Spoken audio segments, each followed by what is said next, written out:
Orang yang wafat meninggal fi qitalil kufar dalam rangka memerangi orang-orang kafir, disababih matinya tersebab mati di medan perang, baik matinya itu dibunuh oleh orang kafir atau mati kena jebakan atau tembakan yang berbalik kepada dia, atau mati nggak sengaja tembakan dari kawannya satu pasukan, ya masih satu grup tertembak dia tak makan tuan, tapi di medan peperangan maka hukumnya syahid.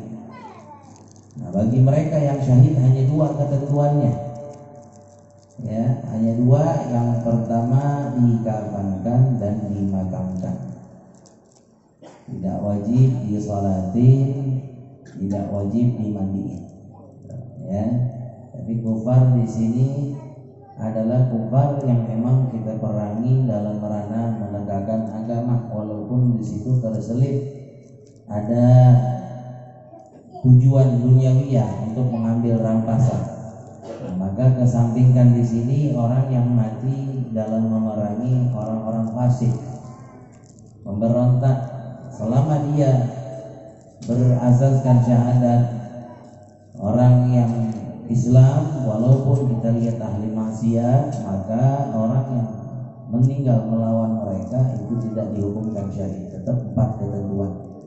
Bagaimana terjadi pada 6 syuhada yang dianggap syuhada oleh orang-orang Islam, 16 laskar FPI itu, ya, yang dibunuh, ya. Maka orang yang seperti itu dihukumkan syahid, tapi syahidnya syahid akhirat.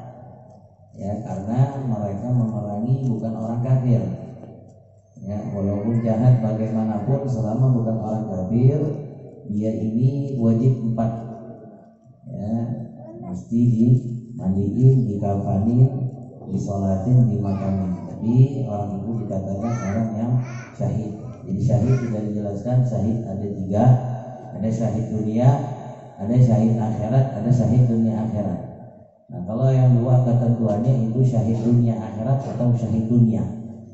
Kalau syahid akhirat itu orang yang wafat lantaran kena bencana alam, ya, mati tabrak, mati tenggelam, mati gempa bumi, itu orang syahid. Tapi syahid akhirat 4 kewajiban, ya, mesti dimandiin, dikafanin, sholatin, dimakamin. Nah, ini bicara tentang orang yang mati di medan perang melawan orang-orang Israel, gitu ya. Islam tuh itu menegakkan agama tuh, ya, maka wajib bagi dia hanya 2, dikafankan dan disolatkan. Kufina fisiyabih, maka orang yang mati syahid karena memerangi orang kafir dikafankan fisiyabih dengan baju yang dia pakai, walaupun berdarah, ya, walaupun penuh dengan luka, selama itu kain kafan, itu baju syahidnya dia, baju perangnya dia itu menutupi aurat, gitu. Jadi perlu dikafankan juga kalau apa? Kalau tidak menutupi auratnya, gitu. Ya, ada orang mati syahid lawan orang kafir, ya, maka tetap berkewajiban mereka menutup aurat dengan mengkafankan. Kalau apa? Kalau bajunya itu tidak menutupi aurat. Jadi dalam masalah mengkafankan itu harus diketahui ada hakullah, ada hakul adam. Hakullah itu sebatas tertutup dia punya aurat, ya, hakullah, ya. Jadi orang dikafanin kayak orang mau apa? Andukan gitu.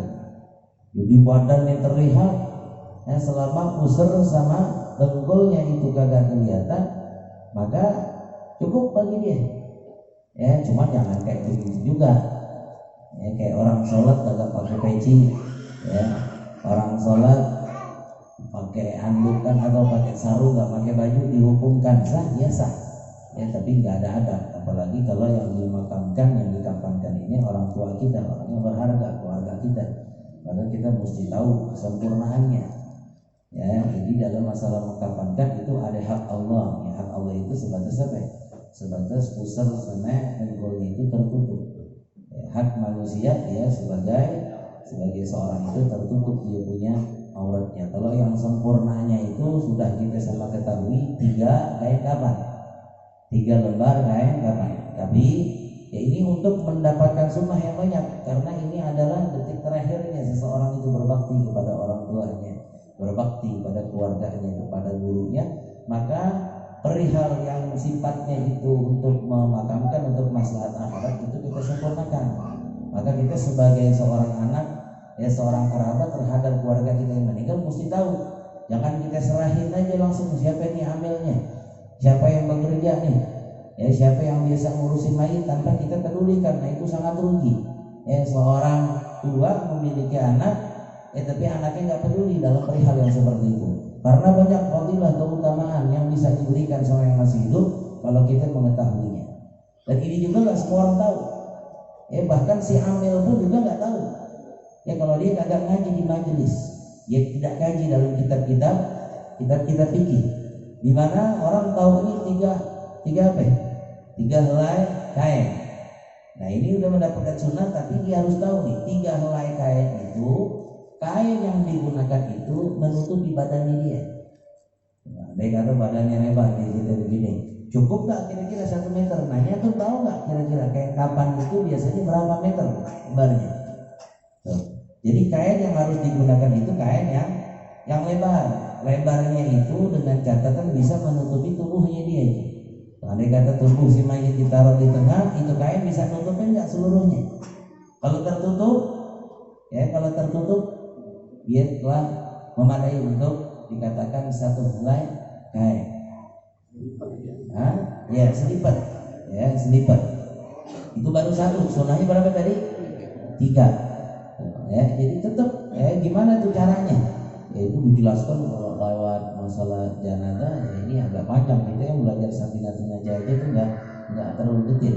Ya makanya ada proses, ada tahapnya. Yang belajar fikih seperti ini basicnya, nanti bagaimana hukum-hukum masalahnya, banyak masail. Nah setidaknya kita harus ngerti. Jadi 3 helai kapan, 1 helai kain kapan itu dapat menutupi tubuhnya. Andai kata 3 helai kapan, tapi kainnya itu enggak, 1 kain itu tidak menutupi, tidak menutupi. Nah itu gimana caranya? Nah itu caranya gampang.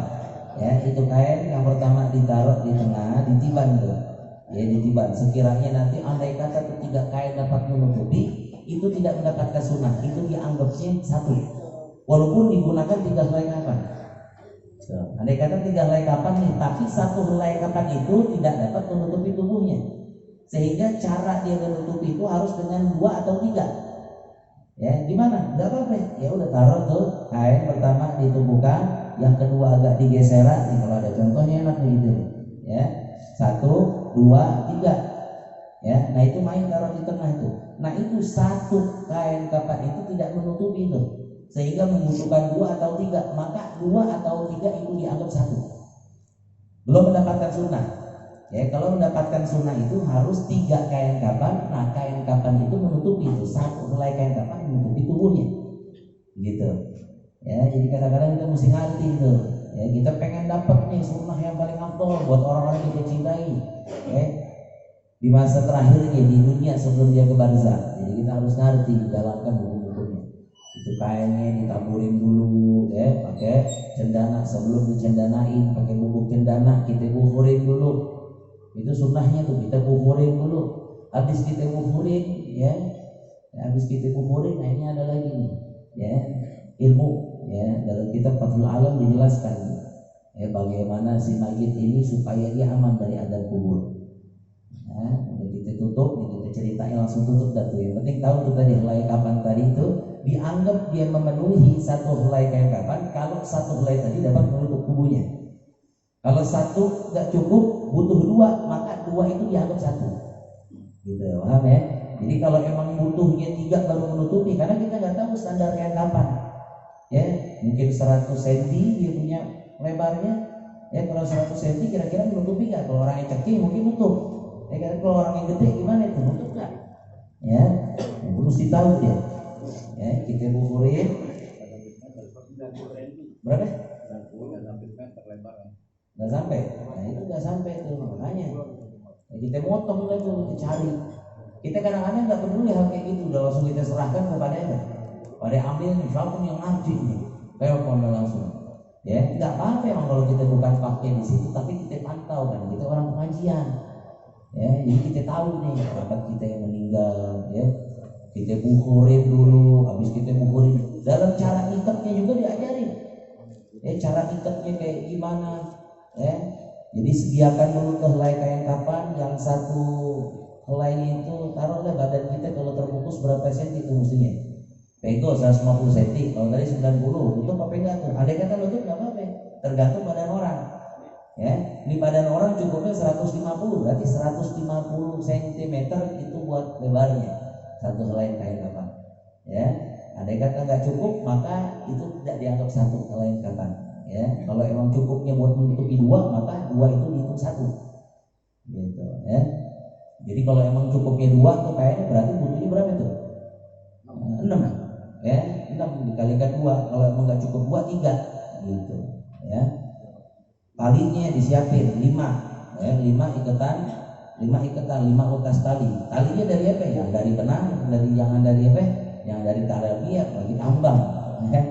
Pakai apa aja bisa ikat, pakai gelasang, ya, jangan. Kita tahu, udah gunting tuh pakai kapannya tuh, digunting, siapin tuh 5 utas tali buat palanya, buat dadanya, buat apa lagi, pinggulnya, buat dengkulnya, sama buat kaki. Berapa ya? 5. Ya, siapin 5, 3 helai kain kapan yang menutupi tubuhnya, 5 kita asepin. Ya, kita asepin, ya, terus kita taburin apa namanya, cendana tadi, taburan dari cendana, bubuk cendana, ya. Lipat dulu. Nah, lipatnya juga ada aturannya. Kiri dulu sehingga yang nutup itu kanan. Gitu. Ya, ini andai kata nih si mayit nih. Ya. Ini kiri, ini kanan nih. Ini kan badannya yang di tengah-tengah mayit. Kiri dulu nutup, ditutup pakai kanan. Terus yang kedua itu juga kiri, kanan. Gitu, ya. Nah, sebelum begitu antum tulis dulu jidatnya. Nah, ini yang mahal. Ya, jidatnya ditulis, jangan pakai spidol. Ya, jangan pakai spidol, jangan pakai pulpen. Pakai apa? Pakai lidah ini. Udah, ya, udah tulis jidatnya. Ini ada nih riwayat Imam Tirmizi di dalam kitab Fathul Alam itu dijelaskan. Ini dagaik, ya, apa namanya, dagaik ulum yang nggak disebarluaskan, dan bahkan amil-amil pun juga nggak begitu tahu kalau dia nggak ngaji. Tulis jidatnya Bismillahirrahmanirrahim. Jangan pakai apa? Jangan pakai pulpen, jangan pakai pensil, sehingga tidak bertanda di sininya. Haram hukumnya kalau pakai pulpen, kalau pakai spidol, jangan. Pakai apa? Pakai ludahnya dia. Ya, kalau pengen hafid juga nih, kalau pakai ludah apalagi gitu-gituin guru kita juga. Ya, ludah habis merokok, habis makan jengkol, ya jangan. Ya, pakai apa? Pakai minyak wangi itu yang kalau ya, itu istilahnya Bismillahirrahmanirrahim. Nah, kain kapannya juga habis dibuhurin sebelum dicendanain itu tulis juga tuh. Ini juga marwi ada hadis ya. Diriwayatkan dalam hadis tulis inna anzalna fi lailatul qadar. Wa adraka ma lailatul qadar, enggak usah pakai baris. Tulis saja itu. Ya, inna anzalna fi lailatul qadar. Setiap kain kapan itu aman dari adab kubur. Ya, selamat dari fitnah kubur. Nah, ini kita peruntukkan buat orang-orang yang kita cintai. Ya, kalau kita minta ajarin ke orang lain kan kita ini begini, kadang-kadang lu takut diambilnya. Ya, didatengin Ustaz takut jatahnya diambil. Ya, dari itu bagus. Ya, buat ilmu juga buat ya. Bismillah jidatnya. Kapan ditulis la ilaha illallah wahdahu la syarikalah lahul mulku wa lahul hamdu wa huwa hayyul la yamut bi yadil khair wa huwa ala kulli syai'in qadir. Setelah nulis inna anzalna fi lailatul qadar. Satu dua lain juga. Ya, jidatnya Bismillahirrahmanirrahim. Dadanya tulis la ilaha illallah Muhammadur Rasulullah. Pakai apa ya? Kayak tadi itu ya. Kalau dia mau pakai ludahnya, yang mungkin anaknya dia, ya, pakai ludahnya atau pakai minyak wangi bagus. Ya, yang penting jangan pakai apa tadi? Yang pakai spidol, jangan pakai tinta. Udah, kita bungkus, kita ikat. Nah, ikatnya juga ikatnya diikat jangan diikat tengahnya. Ikat simpulnya itu di sampingnya. Karena nanti si mayit itu ketika dimasukkan ke yang lahat itu kita copotin tuh tali-talinya sehingga tidak berat. Itu bagaimana tata letaknya, tangannya kayak gimana, itu diajarkan secara rapi. Ini dalam kitab-kitab tinggi, cuman kita nggak bisa bahas panjang-panjang. Ya, fa'ilam tafihi sida 'alaiha wa dufina baru dimakamkan. Wala yusalu wala yusalla 'alaihi, dan tidak dimandikan dan tidak disalatkan. Kalau siapa? Kalau orang yang mati syahid. Wa qalul ghusli idzalatul najasa, dan sekurang-kurangnya mandiin mayit itu menghilangkan najisnya. Jadi kita perut dulu. Perut dengan cara perlahan. Mana tuh? Ya, lubang-lubang yang bisa mengeluarkan najis kita bersihin dulu. Karena dia udah nggak punya lagi tuh kekuatan bisa nahan dia punya pipisnya, nahan dia punya kotorannya. Jika kita bersihin dulu dengan cara yang lembut, ya. Wa ta'mimu jami'i basyarihi wa sya'rihi wa in kasufa marratan bil ma'il mutahhir.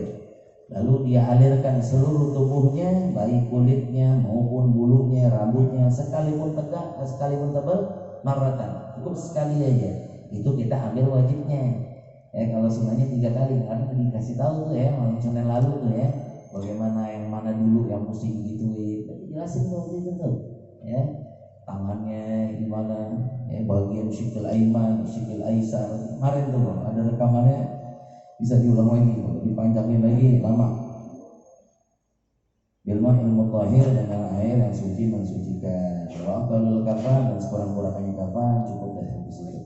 Ya, nanti dijelaskan bagaimana hukum tarikahnya, terus bagaimana di saat lagi nguburin itu pakai imamah atau pakai kain ihram, kan banyak orang gitu tuh. Terus pakai peti gimana, terus dihukumkan bagaimana cara mengubur di tiban, wasiat bagaimana, peninggalan, yaitu nanti dijelaskan dalam masalah-masalah fikih yang lainnya. Maka keuntungan luar biasa bagi orang yang mau ngaji, sehingga dia tahu apa yang menjadi kemaslahatan dunianya maupun akhiratnya. Mudah-mudahan yang sedikit ada manfaatnya. Amin ya rabbal alamin. Rabbi zidni ilman wa